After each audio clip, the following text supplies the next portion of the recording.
Galcad Media News.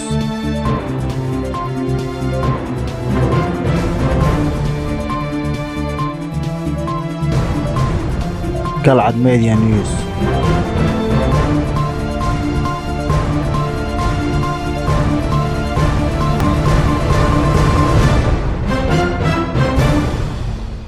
بسم الله الرحمن الرحيم كل وعانا وناكسن كسو دواada daawadayaal warka galcad media qodobada ku daawad doontaan waxa ugu dooron xaaf oo hadal aan dad badan filin ka sheegay shirka madasha iskaashiga Muqdisho iyo madaxda dalka aad u qalqalay qeyro si qarsoodi ah Muqdisho loo kulmay xubno heer sare oo ka socday dawladda Kenya oo qabatay xubnihii ugu badnaa oo Al-Shabaab iyo gaadiid ay wateen qaramada midoobo ku baaqday in la xaliyo khilaafka dawladda iyo Jubaland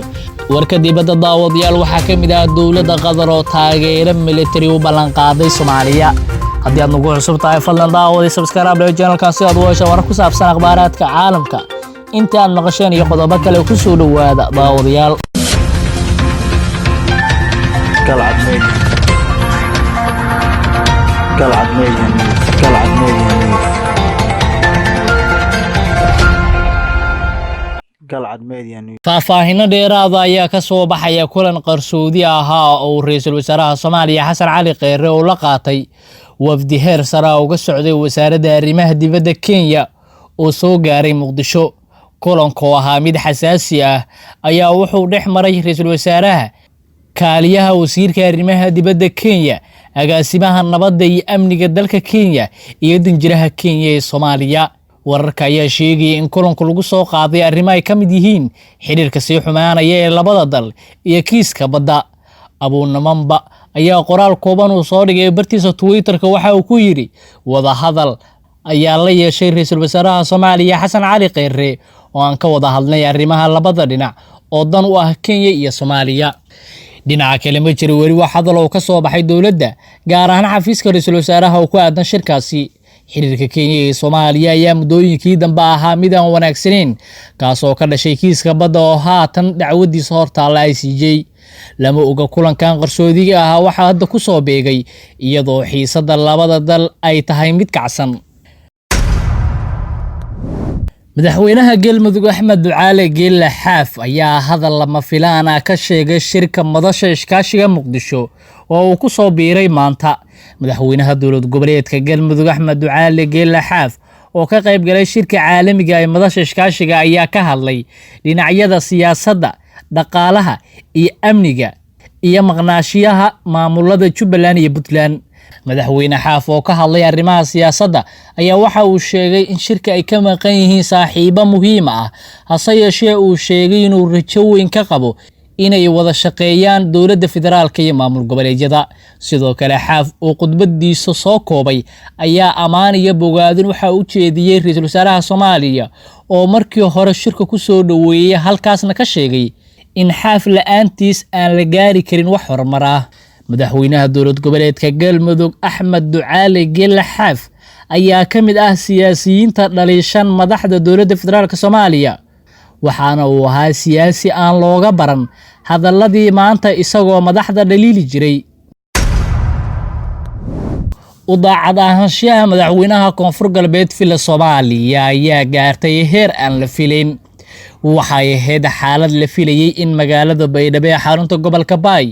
iyo guud ahaan Koonfur Galbeed Soomaaliya ay noqdaan deegaano ka mamnuuc ah shirarka siyaasadeed ee dawladda looga soo horjeedo balse dad badan ayaan aaminsanayn inuu heerkan gaari doono caburin handadaad iyo xarig joogto ah ayay wajahayaan shacabka ku nool Baydhabo ee aan la dhacsanayn qorshaha dawladda Soomaaliya ee xaaladda dalka in ka badan 10 qof oo iskugu jira siyaasiyiin saxafiyiin iyo qaybaha kale ee bulshada ayaa hadda Baydhabo uga xiran hadallo ay dawladda uga soo horjeedeen oo ay Baydhabo ka sheegeen iyo kuwa abaabulay shirar lagu taageerayo Sheekh Shariif Sheekh Axmed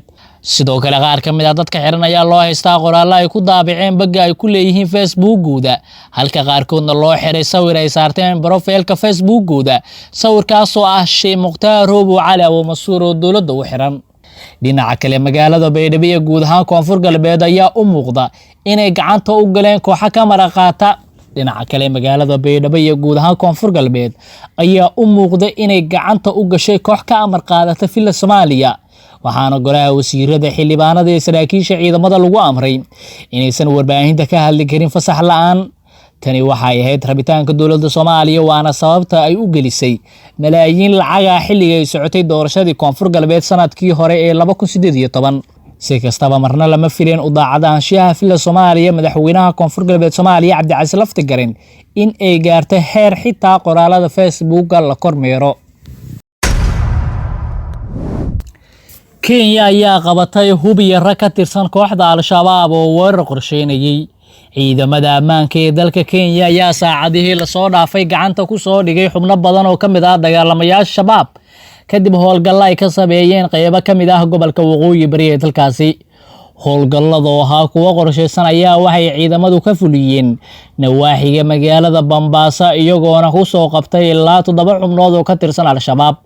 sidoo kale saraakiishii hogaaminaysay howlgalladaasi ayaa sheegay in guri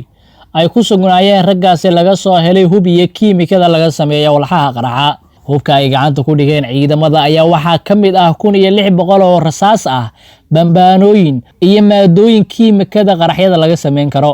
booliska Kenya ayaa sidoo kale sheegay raggaasi ay qorsheynayeen inay weerar xoogan ka fuliyaan gudaha dalka Kenya, gaar ahaan meelaha ay dadku u badan yihiin. Al-Shabaab ayaa inta badan weerar khasaare geysta ka fuliyay Kenya, gaar ahaan deegaanada dhaca xadka dheer uu dalkaasi la wadaaga Soomaaliya. wakiilka xogayaha guud ee qaramada midoobay u qaabilsan Soomaaliya Ambassador James Swan oo ka qayb galay shirka caalamiga ee madasha iskaashiga Soomaaliya ayaa ka hadlay arrimo ay ka mid yihiin xaaladda siyaasadeed ee dalka Soomaaliya iyo khilaafka dowladda iyo maamulka Jubbaland. waxa uu sheegay inay muhiim tahay in xal loo helo siyaasad loo dhan yahay isla markaana loo diyaar garoobo wada hadal ay yeeshaan dowladda iyo dhinacyada kale. isgabagabadii isagoo ka hadlayay khilaafka dowladda iyo maamulka Jubbaland ayuu sheegay wakiilka in sidoo kale loo baahan yahay in la dhameeyo khilaafkaas lagana gudbo su'aashii ka dhalatay awood qaybsiga dhinaca dhaqaalaha. maamulada Puntland iyo Jubbaland ayaan ka qayb galay shirka caalamiga ee madasha iskaashiga Soomaaliya ee ka socda Muqdisho iyadoo wali uu jiro khilaaf kala dhaxeeya dowladda federaalka Soomaaliya. madaxweynaha dowlad goboleedka Koonfur Galbeed Soomaaliya Cabdicasiis Xasan Maxamed Laftigarin oo khudbad ka jeediyay shirka caalamiga madasha iskaashiga Soomaaliya ayaa ka hadlay arrimaha amniga iyo qorshaha deegaanada Koonfur Galbeed oo laga saaray Al-Shabaab. waxa uu sheegay madaxweynaha in deegaanada la wareegeen ciidamada dowladda sida Bariire, Awdhigle iyo Sibiib uu maamulka Koonfur Galbeed u diyaariyay ku dhawaad 400 oo ciidamo boolis ah kuwa oo xaqiijinaya amniga deegaanadaas ay ciidamada la wareegeen. sidoo kale wuxuu soo hadal qaaday qorshaha la iskugu furayo wadada xiriirsan ee Muqdisho iyo Baydhabo, wuxuuna sheegay in howlgalkaasi uu bilaaban doono. Cabdicasiis Laftigarin ayaa ku faanay inay ka go'an tahay maamulkiisa in la isku furo wadooyinka iyo deegaanada maamulkaas ay goodoomiyeen Al-Shabaab iyagoo ka duulaya qorshaha amniga oo ay diyaarisay dowladda federaalka Soomaaliya. maxkamadda darajada koobaad ee ciidamada qalabka sida Soomaaliya ayaa xukun dil toogasho ku riday askari ka tirsan ciidamada dowladda oo hore askari kale ugu dilay degmada Waabari ee Muqdisho. Cumar Cabdulqaadir Sheekh Nuur Xuseen ayaa loo haystaa dilka Allah u naxariistay ex-double police Jamaal Abuukar Jiino oo ku dilay degmada Waabari 22 Maaj ee sanadkan kadib markii uu ka hor istaagay dhac uu u geysanayay mid ka mid ah dadka rayidka ay ku dhaqan Waabari. baaritaanka dable xooga dalka Cumar Cabdulqaadir Nuur Xuseen ayaa qaatay waqti dheer maadaama xilligu dhac u geysanayay ay ahayd xilli dambe oo habeen ah. xafiiska xiraalinta ayaa fursad loo siiyay soo bandhigida cadeymaha la xiriira qodobada ay ku soo eedeeyeen oo ka koobnaa dil iyo dhac. cadeymaha kale ee la horkeenay maxkamadda waxaa ka mid ah qoriga uu dhac ku geysanayo noociisu ah AK47, sawirka marxuumka iyo warqadda dhakhtarka ee cadeynta dhimashada. qareenada u doodayay deesana ayaa maxkamadda ka hor sheegay in dable xooga dalka Cumar Cabdulqaadir Sheekh Nuur Xuseen uu iska difaacay xabado ay ku soo rideen ciidamada booliska, sidoo kale uusan ku talagelin dilka marxuumka. ugu dambeyn maxkamadda ciidamada qalabka sida ayaa dable Cumar Cabdulqaadir Sheekh Nuur Xuseen ku xukuntay dil toogasho ah oo qisaasta dable booliis Jamaal Abuukar Jiino, sida uu sheegay gaashaanle sare Xasan Cali Nuur Shoote oo gudoomiyaha maxkamadda darajada koowaad ee ciidamada qalabka sida. go'aanka maxkamadda waxaa ka furan racfaan 30 cisho xukunka kadib. markaana daawadayaal warkii dibadda, dowladda Qatar ayaa Soomaaliya u ballan qaaday taageero military. wakiil u hadlayay dowladda Qatar kana qayb galaya shirka caalamiga iskaashiga Soomaaliya ayaa sheegay in Qatar ay taageero dhinac walba siinayso dowladda Soomaaliya oo xilligan ah dal soo kabanaya. Waxa uu sheegay in dowladda Qatar ay dhaqaale lacageed ay ugu deeqayso Soomaaliya iyo mashaariic ay ka mid tahay dhismaha dekedda Hobyo, sidoo kale saanad ciidan ay ku taageeri doonaan ciidanka dowladda Soomaaliya. Dowladda Qatar ayaa waxay ka mid tahay dowladaha taageera Soomaaliya, waxaana si gaar ah loogu xaqliyaa inay saaxiibo dhow la tahay madaxda dowladda federaalka Soomaaliya oo xilligan talada dalka haysa. daawadayaal waa naga intaa warkii aad kala socoteen Galcad Media. Haddii aad nagu cusub tahay subscribe update channelkan si aad u hesho wax kasta oo aan channelkan soo gelino. Galcad Media. Galcad Media News. Galcad Media News. Galcad Media News.